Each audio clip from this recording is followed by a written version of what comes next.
நம்ம நிறைய பேருக்கு ஸ்கூல் படிக்கும் போதே ஒரு ஐஏஎஸ் ஆகணும், ஐபிஎஸ் ஆகணும், டிஎன்பிசி குரூப் ஒன் நடத்தக்கூடிய டிசி ஆகணும், டிஎஸ்பி ஆகணும் அப்படின்னு கனவோட ஸ்கூல் படிச்சு முடிப்போம். இந்த வீடியோ தொகுப்புல டிஎன்பிசி குரூப் ஒன், அதாவது டிஎன்பிசி நடத்தக்கூடிய குரூப் ஒன் எக்ஸாமுக்கு வந்து ஆல்ரெடி ப்ரீவியஸ் இயர் எக்ஸாம்ல வந்து நம்ம வந்து கைடன்ஸ் கொடுத்தோம். அதுல ஒரு சில நபர்கள் வந்து பாத்தீங்கன்னா டிஎன்பிசி குரூப் ஒன்னுக்கு வந்து மொத்தம் 3 ஸ்டேஜ் வந்து அவைலபிளா இருக்கு. ஃபர்ஸ்ட் ஸ்டேஜ் வந்து பாத்தீங்கன்னா ப்ரிலிம்ஸ், ரெண்டாவது மெயின்ஸ், மூணாவது இன்டர்வியூ. மெயின்ஸை பொறுத்த மட்டும் மெயின்ஸுக்குன்னு சொல்லி சிலபஸ் இருக்கு. அந்த சிலபஸை பேஸ் பண்ணி நம்ம டெய்லியுமே வந்து ப்ராக்டிஸ் பண்றோம் அப்படின்னா மெயின்ஸுமே வந்து கிளியர் பண்ண முடியும்.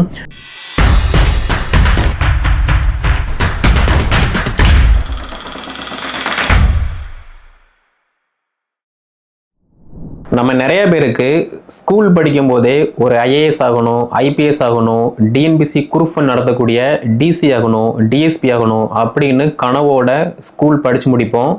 டிகிரியுமே படிப்போம். டிகிரி படிக்கும்போது நிறைய பேர் போட்டி தேர்வுக்கு வந்து அட்டெம்ப்ட் கொடுக்க படிப்போம். ஒரு சிலர் மட்டும் டிகிரியை படித்து முடிச்சதுக்கு அப்புறமா அட்டெம்ப்ட் கொடுக்கலாம் அப்படின்னு கனவோடு படித்து முடிப்போம். ஆனால் நிறைய பேர் வந்து அட்டெம்ப்ட் கொடுக்க மாட்டாங்க. ஒரு சிலர் மட்டும் கனவை நோக்கி டிராவல் பண்ணுவாங்க. அவங்க எல்லாருமே யூபிஎஸ்சியில் கிளியர் பண்ணி ஒன்று ஐஏஎஸ், ஐபிஎஸ், ஐஆர்எஸ் பணியில் வந்து அமருவாங்க.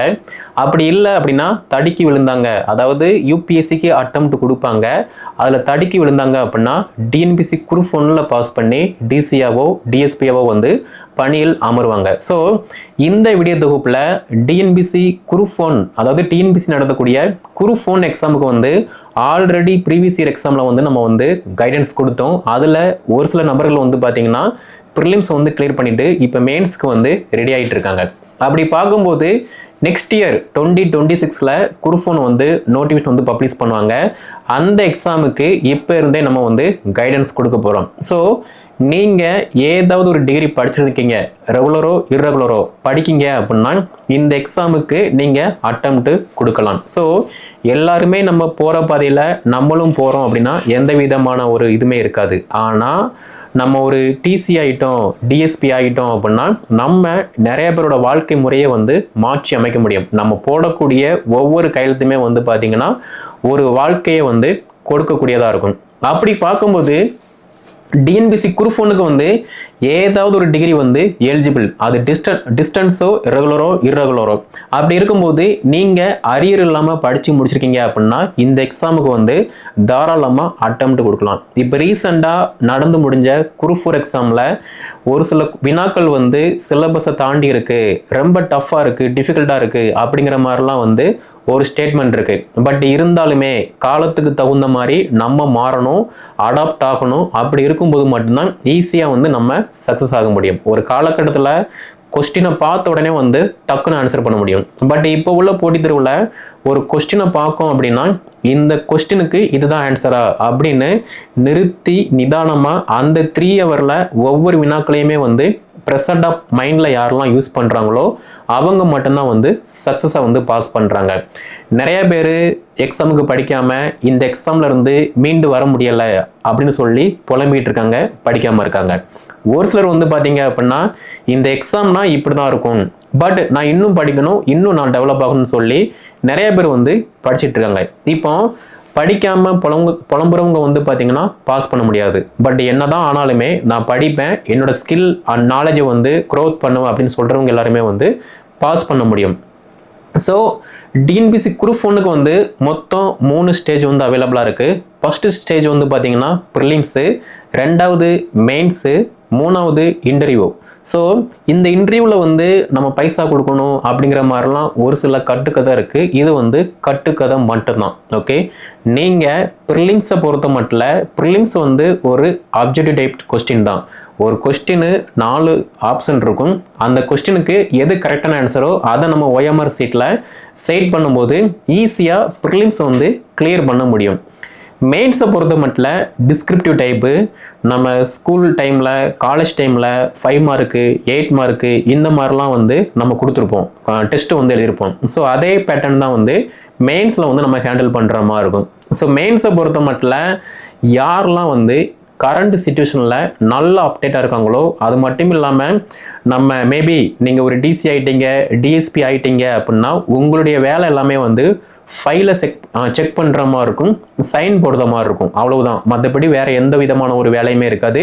மேபி ஏதாவது ஒரு டிஃபிகல்ட்டான ஒரு ஜாப் இருக்கு, ஒரு அசைன்மெண்ட் இருக்கு அப்படின்னா அங்கே மட்டும் நீங்கள் நேரடியாக வந்து போகிற மாதிரி இருக்கும். மற்றபடி எல்லாமே உங்கள் டேபிளுக்கு வரக்கூடிய ஃபைல் எல்லாத்தையுமே செக் பண்ணிவிட்டு நீங்கள் சைன் போடுற மாதிரி இருக்கும். அப்படி இல்லை அப்படின்னா ஒரு ஃபைலை நீங்கள் ரெடி பண்ணுற மாதிரி இருக்கும். ஓகேவா? ஸோ மெயின்ஸை பொறுத்த மட்டும் கரண்ட் சிச்சுவேஷனில் யாரெல்லாம் நல்லா அப்டேட்டாக இருக்காங்களோ அவங்களால மட்டும்தான் மெயின்ஸ் வந்து கிளியர் பண்ண முடியும். இப்போ நீங்கள் வந்து கேட்கலாம், இந்த மெயின்ஸில் ஹேண்ட் ரிட்டன் வந்து அழகாக இருக்கணுமா, ஸ்டைலாக இருக்கணுமா அப்படிங்கிற மாதிரிலாம் கேட்கலாம். அப்படிலாம் எதுவுமே கிடையாது. மெயின்ஸில் ஒரு கொஸ்டின், ஃபார் எக்ஸாம்பிள் மகாத்மா காந்தியை பற்றி எழுதுக அப்படின்னு கேட்காங்க அப்படின்னா அவர் எங்கே பிறந்தாரு, எங்கே வாழ்ந்தாரு, நம்ம இந்தியாவுக்காக விடுதலைக்காக செய்த தொண்டுகள் என்ன அப்படின்னு சொல்லி கரெக்டான பாயிண்ட்டை நீங்கள் கொடுத்தீங்க அப்படின்னா ஈஸியாக வந்து மார்க் போடுவாங்க. அப்படி இல்லை நம்ம ஸ்கூல் டைமில் காலேஜ் டைமில் நம்ம கதை எழுதுகிற மாதிரி நம்ம எழுதி வச்சோம் அப்படின்னா மார்க் வராது. அவங்க எக்ஸ்பெக்ட் பண்ணுறது கொஸ்டினுக்கு சரியான விடை மட்டும்தான், கதை எதுவுமே கிடையாது. ஓகேவா? இங்கே வந்து ஹேண்ட் ரிட்டன் வந்து மேட்ரு கிடையாது, உங்களுடைய ப்ரெசன்டேஷன் மட்டும்தான் மேட்ரு. நீங்கள் ஆன்சர் ஸ்கிரிப்ட் பண்ணுறீங்க அப்படின்னா அந்த ஒவ்வொரு வார்த்தையுமே வந்து அங்கே வேல்யூஷன் பண்ணக்கூடிய ஆஃபீஸருக்கு வந்து நல்லா புரியக்கூடிய வகையில் வந்து இருக்கிற மாதிரி இருக்கும். இது வந்து மெயின்ஸு. இன்டர்வியூவை பொறுத்த மட்டும் நம்ம எல்லாருக்குமே தெரியும், நம்ம போகக்கூடிய பதவி வந்து ஒரு தலைமை பதவி. மேபி நீங்கள் ஒரு டிசி ஆகிட்டீங்க அப்படின்னா உங்களுக்கு கீழே நிறைய பேர் வந்து ஒர்க் பண்ணுற மாதிரி இருக்கும். அந்த ஆஃபீஸர்ஸ் எல்லாத்தையுமே வந்து பார்த்தீங்கன்னா நீங்கள் ஹேண்டில் பண்ணுற மாதிரி இருக்கும். எக்காரணம் கொண்டும் உங்களுடைய பதவியை வந்து துஷ்பிரயோகம் வந்து பண்ணக்கூடாது. அப்படி இருக்கும்போது இந்த டிசி பதவிக்கு, டிஎஸ்பி பதவிக்கு நீங்கள் தகுதியானவராக தான் இருக்கீங்களா, இந்த பதவியை உங்கள் கையில் கொடுக்கலாமா இல்லையா அப்படிங்கிற மாதிரி நிறைய கொஸ்டின் வந்து கேட்பாங்க. ஸோ இன்டர்வியூவை பொறுத்த மட்டும் உங்களுக்கு என்ன தெரியுதோ கானஸ்டாக நீங்கள் ரிப்ளை கொடுக்கும்போது ஈஸியாக இன்டர்வியூவில் வந்து நல்ல மதிப்பெண்கள் வந்து வாங்க முடியும். ஓகேவா? ஸோ இதுதான் வந்து ஒரு ஸ்ட்ராட்டஜி. ப்ரிலிம்ஸை பொறுத்த மட்டும் நம்ம 6ஆம் வகுப்புலேருந்து 12th வரைக்குள்ள ஸ்கூல் புக் சிலபஸை பேஸ் பண்ணி படிக்கும்போது ப்ரிலிம்ஸ் வந்து ஈஸியாக கிளியர் ஆயிரும். மெயின்ஸை பொறுத்த மட்டும் மெயின்ஸுக்குன்னு சொல்லி சிலபஸ் இருக்குது, அந்த சிலபஸை பேஸ் பண்ணி நம்ம டெய்லியுமே வந்து ப்ராக்டிஸ் பண்ணுறோம் அப்படின்னா மெயின்ஸுமே வந்து கிளியர் பண்ண முடியும்.